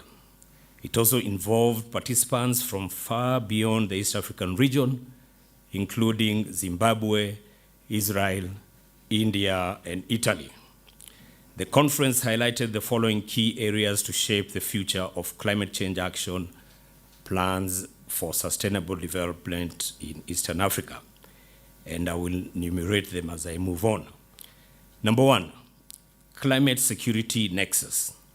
There is acknowledgement of the growing nexus between climate change and security, that climate change is a factual threat recognized as a threat multiplier from a human security perspective. It has impacted on health, food security, displacement, and resource conflicts, and contributed to armed conflicts and transnational organized crimes. This calls for urgent intervention at national, regional, and global commitments to climate change adaptation. Additionally, need for global commitments to the Kyoto Protocol and Paris agreements. Number two, green growth agenda. The conference observes that we can contribute to the green growth agenda by embracing eco-friendly technologies, indigenous green innovations, private sector financing, insurance options, promoting renewable energy, and implementing efficient resource management practices. The region can mitigate environmental degradation while fostering economic progress. The role of governments, the private sector, is deemed critical in green investment through interventions such as concessional financing. Number three, sustainable development and climate change actions. There was a call for inclusion, cooperation, and ownership of climate policies and action plans. This is in line with the Africa's Union Agenda 2063, where indigenous knowledge and community engagement are central to achieving an integrated and participatory approach to climate change mitigation and adaptation. Collaborative efforts should involve state and non-state actors, including commercial, philanthropic organizations in climate change action. Governance at local, regional, and global levels was considered important in realizing the Sustainable Development Goals, SDGs, and the Paris Agreement on the UN Framework Convention on Climate Change. Number four, technologies and innovation. There is need to enhance climate-smart agriculture and the transition to e-mobility through the adaptation of technologies such as artificial intelligence for climate-smart agriculture. In this regard, policy responses to accompany clean energy transitions, such as zero rating of electric buses and accessories, are critical. Number five, whole of government approach to climate change mitigation and adaptation. The conference acknowledges that climate policies and action plans exist, but they still need to be revised and sustainably implemented through whole of government approach. I stress again, through whole of government approach. This would require homegrown policy interventions and alignments in areas such as green financing and private insurance to address livelihood vulnerabilities and enhance community resilience. Additionally, policy interventions should include the sensitization of young people from primary, secondary to vocational education levels on climate change mitigation and adaptation. Overall, these policies need to embrace the inclusion of women, youth, the elderly, persons with disabilities, and other special interest groups. Number six, research and experience. The conference notes the value of research in framing and explored areas such as indigenous knowledge in systems in climate change adaptation. It is recommended that think tanks and academic institutions can frame research to generate empirical data for evidence-based policies. Number seven, diaspora contribution. The Kenyan diaspora has a role in climate matters, hence they should be engaged to participate in the implementation of climate change actions. Number 8, politics of climate change. The conference notes Africa's roles in multilateral climate change negotiations, but there is a need to harmonize the continental position informed by the African Union Climate Change and Resilient Development Strategy and Action Plan of 2022-2023, which advocates inter alia for continental collective action and enhanced cooperation in addressing climate change. There is a call for enhanced capacity of the states in the East African region to meaningfully participate in multilateral climate negotiations, including the use of artificial intelligence. There is need to leverage regional economic communities, the RECs, such as IGAD, in regional and continental mechanisms of early warning and response to climate change. Number 9, gendered responses to climate change. The conference has reiterated the pivotal role of women, gender considerations in addressing climate change-induced conflict. It is noted that gender-sensitive measures can lead to more effective climate change adaptation and mitigation interventions. And finally, number 10, the role of veterans in climate change and adaptation. There is recognition that the military veterans in Kenya should be mainstreamed in mitigating climate change challenges that have a bearing on radical and violent extremism. That is the end of the communique, and thank you for giving me your time. Asanteni sana.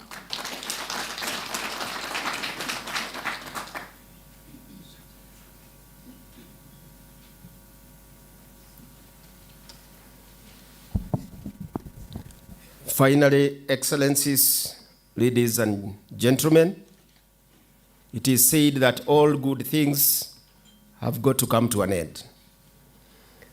And so I wish to take this opportunity to officially introduce our keynote speaker this afternoon, Professor Chem Oyo Wadiga, to make his remarks and officially close this conference. Professor Wadiga is a retired professor of chemistry at the Department of Chemistry, University of Nairobi. He has a wealth of experience in climate change issues and is currently the acting director, Institute for Climate Change and Adaptation in the same institution. He has participated in several climate change-related projects as the principal investigator, to include one on capacity building to evaluate and adapt to climate change-induced vulnerability to malaria and cholera in the Lake Victoria region, and also another one on assessment of impact and adaptation to climate change, among others. He has done a lot. You need to go through his CV. We would take a day here.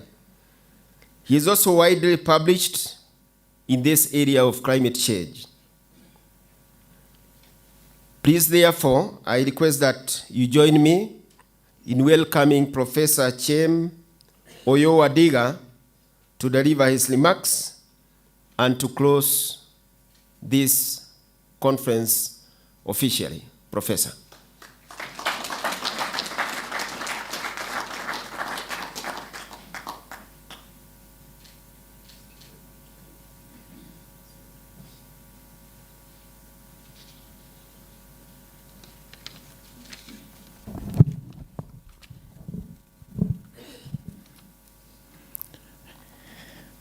Brigadier retired Dr. Robert G. Kabage, the Executive Director of CLOSEPS, CLOSEPS board members, Your Excellencies, ambassadors and heads of missions present, CLOSEPS staff, presenters, moderators, and expert discussants, distinguished guests, conference participants, ladies and gentlemen, good afternoon. It is a great privilege to have been invited to deliver the closing address of this conference. Allow me to thank the executive team at GLOSEPS for the consideration. For the past 2 days, the conference has deliberated on shaping the future of climate change action plans for sustainable development in East Africa. I've been honored to listen to the 8 thematic sessions of the conference. The conference has delved on the nexus between climate change and sustainable development in Eastern Africa with a lot of vigor and wisdom. Indeed, climate change continues to devastate political, social, and economic lives in the region, and the phenomenon has been characterized by resource-based conflicts and human security threats such as drought, locust infestation, and related effects of climate change and climate-induced displacement of population. Addressing the effects of climate change in the region remains a prized possession that all humanity must collectively pursue. Indeed, nearly 3 decades since the inception of climate change discourse at the Berlin Conference of Parties, COP1, significant global, regional, and national efforts to tackle climate change shocks remain ongoing. The deliberations of this conference, therefore, remain crucial in advocating the region's and Africa's voice in the forthcoming conference on climate change, September 2, 2023 in Nairobi, Kenya, and UNFCCC COP28 in November-December 2023, Dubai, United Arab Emirates. In my closing address, I would like to draw my vast experiences as a veteran expert on climate change and mitigation efforts at the global, regional, and national levels, and pose the following reflections on the region's efforts toward realizing the potential that climate change discourses offer. First is that there are immense opportunities in the East African region to evaluate climate change mitigation and adaptation journey from a point of strength as opposed to a position of inadequacies by executing the outcomes of the UNFCCC COP27 at Sharm el-Sheikh in Egypt. May I indulge you to show you 2 slides to emphasize the point I'm talking about. We often think that there's not much going on in Kenya. And when I heard the director of Israel Desert Station, I asked myself, what are we doing in Kenya? The points I want to make here is that in Kenya, we have been able to mobilize over 200,000 pounds, British pounds, to start a rescue center together with the Kisumu county government. And this deals with the flooding which occurs in Nyando area every year. Nyando area has a confluence of 2 rivers, Miriu River and Nyando River. And every year there is a flooding happening, not only once, but several times at that place. In fact, in Kenya, we have a lady who gave us a name, serikali utusaidie.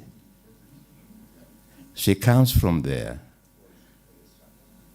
She comes from there.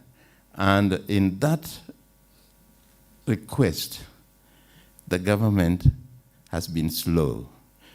But myself and my colleagues did apply for a grant of 200,000 UK pounds plus 136,000 university overhead to do just what she was asking. And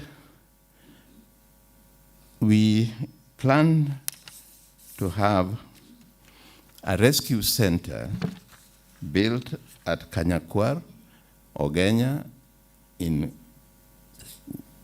Kisumu County.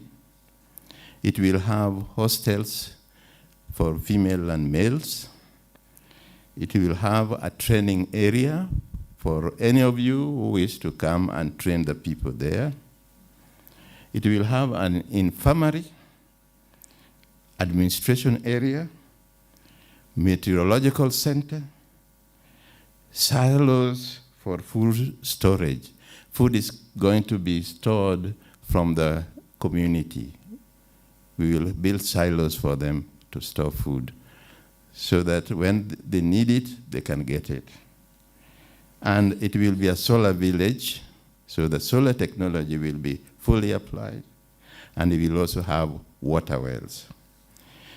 Ladies and gentlemen, before I present a copy of the hostel, which is the next slide before you, you'll see that we have captured the essence of the area, and we are going to use bamboo as a resource for building, so that that area can also learn how to grow bamboos.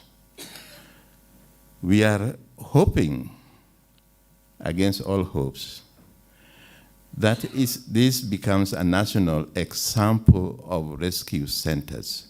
Because when you see our people during the two disasters we have, water-related disasters, drought and flooding, when you see the misery our people go, the misery our people undertake, it calls on each and every one of us to lift the living standard of our people so that they can live in dignity.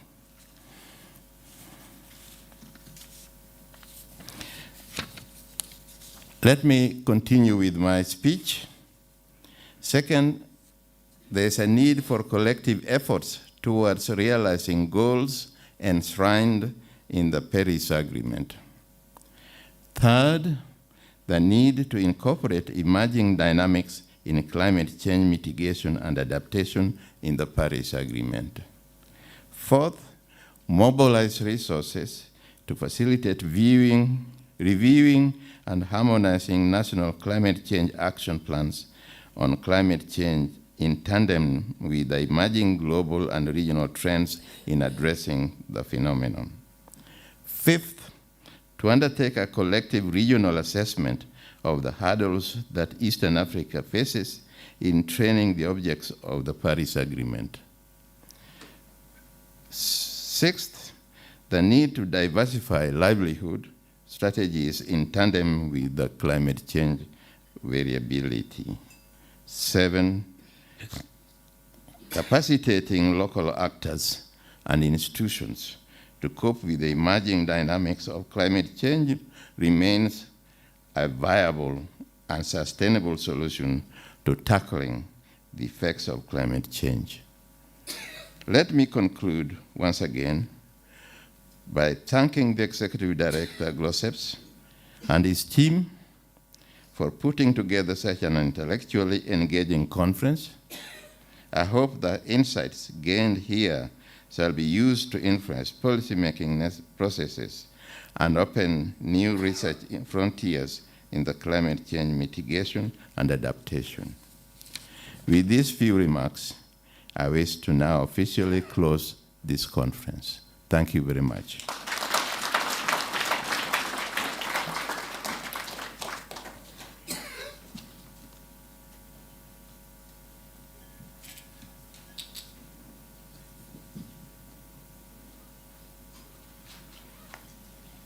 Ladies and gentlemen, I request that we all rise and give a round of applause to Professor Shem.